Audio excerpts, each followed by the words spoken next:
എല്ലാവർക്കും news first മലയാളത്തിന്റെ പുതിയൊരു വീഡിയോയിലേക്ക് സ്വാഗതം. ക്രിക്കറ്റ് വാർത്തകൾ ആദ്യമേ അറിയാൻ ഈ ചാനൽ മറക്കാതെ സബ്സ്ക്രൈബ് ചെയ്യുക. ഇന്ത്യ-ഇംഗ്ലണ്ട് ആദ്യ ടെസ്റ്റിലെ 4ാം ദിനം ഇപ്പോൾ പുരോഗമിക്കുകയാണ്. ഇന്നത്തെ ആദ്യ സെഷനിൽ തന്നെ ഇന്ത്യ ഇംഗ്ലണ്ടിനെ ഓളോട്ട് ആക്കി. ഒലി പോപ്പിന്റെ മികവിൽ ഇംഗ്ലണ്ട് 2ാം ഇന്നിംഗ്സിൽ 420 റൺസ് ആണ് എടുത്തത്.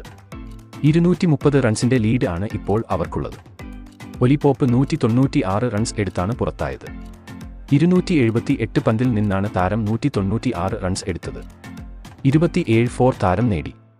ഇന്ത്യക്കായി ജസ്പ്രീത് ബുംറ 4 വിക്കറ്റുകൾ നേടി തിളങ്ങി.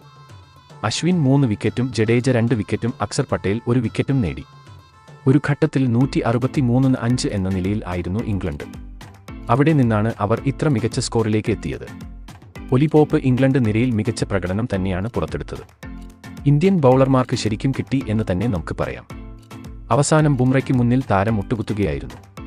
230 എന്ന വിജയലക്ഷ്യവുമായി ഇറങ്ങിയ ഇന്ത്യ ആദ്യം മുതൽ അടിച്ചു കളിക്കുന്ന കാഴ്ചയാണ് നമുക്ക് കാണാൻ സാധിച്ചത്. രോഹിത് ആദ്യം തന്നെ മികച്ച ഷോട്ടുകൾ കളിച്ച് ഇംഗ്ലണ്ടിനെ വിറപ്പിച്ചു. തുടർന്ന് ജയ്സ്വാളും രോഹിത്തിന് മികച്ച പിന്തുണ നൽകി മിന്നിത്തിളങ്ങി. ഒടുവിൽ വിവരം ലഭിക്കുമ്പോൾ ഇന്ത്യ വിക്കറ്റ് നഷ്ടപ്പെടാതെ 35 റൺസ് എന്ന ശക്തമായ നിലയിലാണ്. ഇങ്ങനെ പോയാൽ ആദ്യ ടെസ്റ്റ് ഇന്ത്യ ഇന്ന് തന്നെ ഈസിയായി ജയിക്കും. കാരണം അത്രയ്ക്കും മികച്ച ബാറ്റിംഗ് ആണ് രോഹിത് ജയ്സ്വാൾ സഖ്യം കാഴ്ചവെക്കുന്നത്. രാഹുൽ, അയ്യർ, ജഡേജ തുടങ്ങി വമ്പൻ താരങ്ങൾ ഇന്ത്യൻ നിരയിൽ ഇനി വരാനുണ്ട്. അതുകൊണ്ട് തന്നെ ഇന്ത്യ ആദ്യ ടെസ്റ്റിൽ റെക്കോർഡ് വിജയം സ്വന്തമാക്കുമെന്ന് ഉറപ്പാണ്. അപ്പോൾ ഇതുപോലത്തെ ക്രിക്കറ്റ് വാർത്തകൾക്കായി ഈ ചാനൽ മറക്കാതെ സബ്സ്ക്രൈബ് ചെയ്യുക.